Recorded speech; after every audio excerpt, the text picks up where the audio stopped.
बिस्मिल्लाहिर्रहमानिर्रहीम। अस्सलाम वालेकुम। Myself Mohammad Arsalan.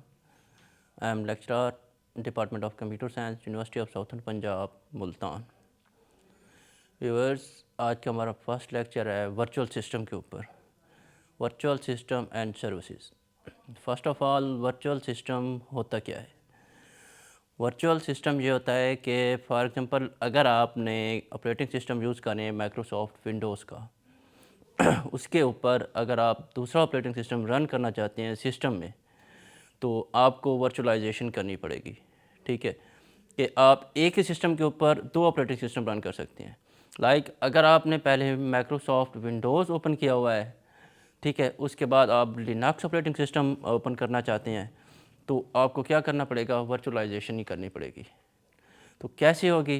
For example अगर आपके पास है सिस्टम की हम बात करें कि हमारे पास पहले पहले होता है हार्डवेयर, उसके ऊपर हम ऑपरेटिंग सिस्टम इंस्टॉल करते हैं, फिर हम क्या करते हैं कि एप्लीकेशंस रन करते हैं।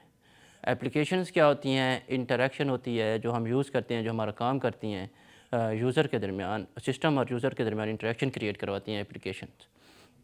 फॉर एग्ज़ाम्पल एप्लीकेशन का कोई हम नाम लेते हैं, जिस तरह हमारे पास है माइक्रोसॉफ्ट ऑफिस, वर्ड है, एक्सेल है, पावर पॉइंट है, वो एक एप्लीकेशन है जो यूज़ होती है। ठीक है, अब हार्डवेयर के ऊपर पहले ऑपरेटिंग सिस्टम होता है, उसके बाद हम करते हैं virtualisation and then other operating system हम इंस्टॉल करते हैं, जिस तरह लिनक्स हो गया, मैक हो गया। ये हमारे पास ऑपरेटिंग सिस्टम है जो कि यूज़ होते हैं, इसको हम बोलते हैं वर्चुअलाइजेशन। अब वर्चुअलाइजेशन कैसे की जाती है?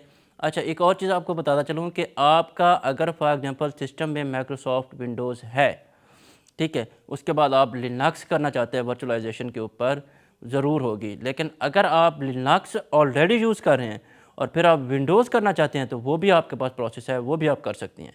ठीक है, जैसे हार्डवेयर है, उसके ऊपर आपने लिनक्स को यूज़ किया हुआ है ऑपरेटिंग सिस्टम को, उसके बाद आपने वर्चुअलाइजेशन की है, वर्चुअलाइजेशन करने के बाद फिर आप क्या करेंगे कि माइक्रोसॉफ्ट विंडोज़ आएगा, ठीक है, उसको आप यूज़ करेंगे। ये आपके दो पार्ट्स बन जाएंगे, या तो आप एक ही वक्त के अंदर लिनक्स को ओपन कर सकते हैं या आप माइक्रोसॉफ्ट विंडोज़ को चला सकते हैं, लेकिन सिस्टम आपका एक ही यूज़ होगा। ये एक सॉल्यूशन था कि अगर आप एक सिस्टम के ऊपर मल्टीपल ऑपरेटिंग सिस्टम रन करना चाहते हैं, एग्जीक्यूट करना चाहते हैं, ठीक है, तो उसके लिए आपको क्या करना पड़ता था कि आप एक और नया सिस्टम लेते, ठीक है, उसके ऊपर आप लिनक्स और अदर ऑपरेटिंग सिस्टम इंस्टॉल करते और उसको यूज़ करते। इस मसले को हल करने के लिए उन्होंने वर्चुअलाइजेशन का प्रोसेस डाला है। ठीक है, वर्चुअलाइजेशन में आप दो माइक्रोसॉफ्ट दो माइक्रोसॉफ्ट विंडोज़ या फिर लिनक्स दो ऑपरेटिंग सिस्टम आप क्या कर सकते हैं? यूज़ कर सकते हैं। अच्छा, इसके बाद अगर आपने मैक यूज़ किया हुआ है, मैक ऑपरेटिंग सिस्टम, उसकी वर्चुअलाइजेशन करनी है विंडोज़ के साथ या लिनक्स के साथ, तो वो भी आप कर सकती हैं। ठीक है, ये हमारे पास होती है वर्चुअलाइजेशन। इसका बेनिफिट क्या है, इसका सेटअप कैसे होता है? ठीक है, जो वर्चुअलाइजेशन का सेटअप होता है वो होता है हाइपरवाइज़र के थ्रू। हाइपरवाइज़र क्या है? It is a software that create and run a virtual machine. जी, एक तरह से एक सॉफ्टवेयर है जो कि वर्चुअल मशीन क्रिएट करता है सिस्टम के ऊपर। कौन सा सिस्टम होता है? जो सिस्टम आप यूज़ कर रहे होते हैं, ठीक है, वो आपका हाइपरवाइज़र कहलाता है।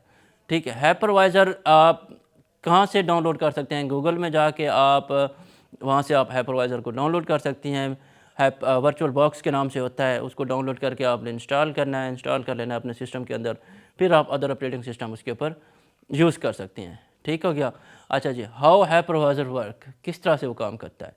Virtual box share the hardware resources from host operating system. जो वर्चुअल बॉक्स होता है वो रिसोर्सेज क्रिएट करता है host operating system. Host operating system कौन सा होता है? वो ऑपरेटिंग सिस्टम होता है जो ऑलरेडी आप अपने सिस्टम में यूज़ कर रहे होते हैं। अगर आपने माइक्रोसॉफ्ट विंडोज़ यूज़ किया हुआ है, उसको आप रन कर रहे हैं अपने सिस्टम के ऊपर, उसके बाद आपने अदर ऑपरेटिंग सिस्टम को चलाना है, वर्चुअलाइजेशन करनी है लिनक्स की या फिर आप मैक की करना चाहते हैं, मैक ऑपरेटिंग सिस्टम की। ठीक है, अच्छा, ऑपरेटिंग सिस्टम क्या होता है? ऑपरेटिंग सिस्टम वो होता है जो आपके सिस्टम को ऑपरेट कर रहा होता है, चला रहा होता है, जो आपके हार्डवेयर को रन कर रहा होता है, वो आपका क्या कहलाता है? ऑपरेटिंग सिस्टम कहलाता है। ठीक है, virtual box share hardware resources from host operating system. जो वर्चुअल बॉक्स होता है वो रिसोर्सेज शेयर करता है किसके साथ? आपके होस्ट ऑपरेटिंग सिस्टम के साथ, जो कि ऑलरेडी आपके मशीन के ऊपर, आपके पीसी के ऊपर रन किया होता है। सेकंड पॉइंट इसका यह है कि आपने सेपरेटली सेट करना है, separate set of virtual CPU, RAM, storage, ETC वगैरह, कि वो जो आपका वर्चुअल सिस्टम होगा वो एक अलहदा सेटअप होगा। जिस तरह से आपका माइक्रोसॉफ्ट विंडोज़ है, अगर आप उसके ऑप्शन में जाते हैं तो फिर आप क्या करते हैं, क्या वो क्या करेगा कि आपके हार्डवेयर रिसोर्सेज को यूज़ करेगा। जो आपने वर्चुअलाइज किया हुआ है ऑपरेटिंग सिस्टम, अगर आप उसको यूज़ करते हैं तो वो भी क्या करेगा कि आपके वो सिस्टम के रिसोर्सेज, जो आपकी रैम है, CPU है, जितने भी रिसोर्सेज हैं हार्डवेयर के, वो क्या करेगा, उसको यूज़ कर लेगा। Virtual machine are fully isolated, independent होती है, होस्टेड होती है ऑपरेटिंग सिस्टम के ऊपर। ठीक है, वो डिपेंड नहीं कर रही होती, वो जस्ट आपके सिस्टम के ऊपर डिपेंड कर रही होती है। उसका जो आपका होस्टेड ऑपरेटिंग सिस्टम है ऑलरेडी है, उसके ऊपर उसका कोई भी मतलब कि डिपेंडेंट इन्हसार नहीं होता वो आपके सिस्टम के ऊपर, जिस तरह से आपने माइक्रोसॉफ्ट विंडोज़ चलाया होता है। ठीक है, अच्छा जी। तो अगर फॉर एग्ज़ाम्पल आपने एक से ज़्यादा वर्चुअल मशीन चलानी है, ठीक है, तो आप कैसे कर सकते हैं? फ़र्स्ट ऑफ़ ऑल आपके पास अगर फॉर एग्ज़ाम्पल 8 GB रैम और 100 GB हार्ड हार्ड ड्राइव का सिस्टम पड़ा हुआ है, उसके ऊपर आपने वर्चुअलाइजेशन कैसे करनी है? ठीक है, उसके ऊपर आप क्या करेंगे, हार्डवेयर होगा, हार्डवेयर के बाद आपका ऑपरेटिंग सिस्टम आएगा, ऑपरेटिंग सिस्टम के बाद आपने वर्चुअलाइजेशन करनी है। किसके थ्रू? हाइपरवाइज़र के थ्रू।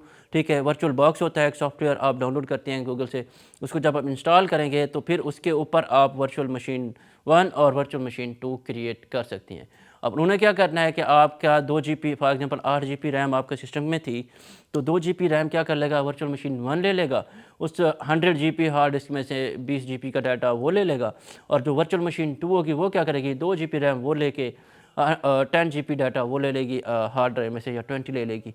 तो आपकी क्या क्रिएट हो जाएंगी, 2 मशीन्स क्रिएट हो जाएंगी। एक आपकी मशीन लिनक्स क्रिएट होगी, दूसरी आपकी क्या होगी, मैक की क्रिएट होगी। इस तरह से आप वर्चुअलाइजेशन कर सकते हैं। इसके बेनिफिट हम डिस्कस करते हैं कि वर्चुअल मशीन के हमारे पास बेनिफिट्स कौन कौन से होते हैं, हम क्यों यूज़ कर सकते हैं। ठीक है, पहला हमारे पास बेनिफिट ये होता है कि we don't need new resources to use different operating system.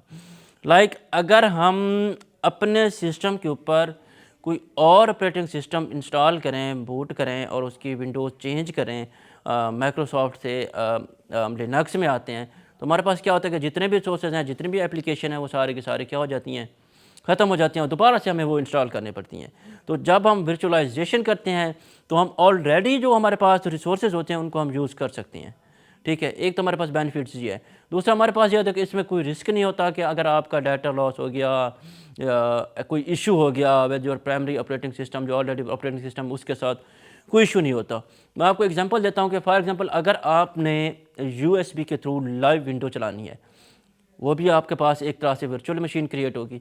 Live window चलानी है, लाइव ऑपरेटिंग सिस्टम चलाना है लिनक्स का, तो आप क्या करेंगे कि फ़र्स्ट ऑफ़ ऑल उसको आप बूट कर लेंगे USB के अंदर।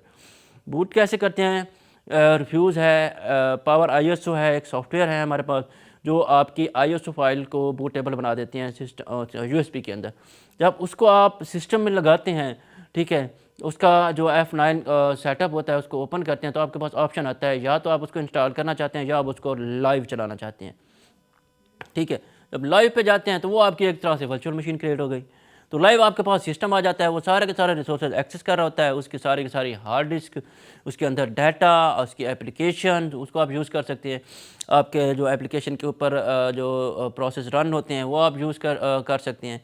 वो लाइव भी आप चला सकते हैं। इसके अलावा आप अलग से एक वर्चुअल मशीन भी क्रिएट कर सकते हैं। ठीक है, अच्छा, थर्ड हमारे पास आता है टेस्टिंग। टेस्टिंग ऐप में आपने डिफरेंट ऑपरेटिंग सिस्टम यूज़ कर सकते हैं, लाइक माइक्रोसॉफ्ट विंडोज़ है आपका, उसके बाद आपने लिनक्स यूज़ किया, मैक यूज़ किया। अब माइक्रोसॉफ्ट विंडोज़ के ऊपर आप वर्चुअली लिनक्स को क्रिएट कर सकते हैं, वर्चुअली आप मैक को क्रिएट कर सकते हैं। ये आप क्या कर सकते हैं, यूज़ कर सकते हैं। अच्छा जी, इसके बाद हमारे पास आता है टाइप्स ऑफ हाइपरवाइज़र। हाइपरवाइज़र हमारे कितने टाइप्स के होती हैं? हाइपरवाइज़र हमारे पास 2 टाइप्स की होती हैं। एक हमारे पास होती है टाइप 1, दूसरी हमारे पास होती है टाइप 2। टाइप 1 में क्या होता है और टाइप 2 में क्या होता है?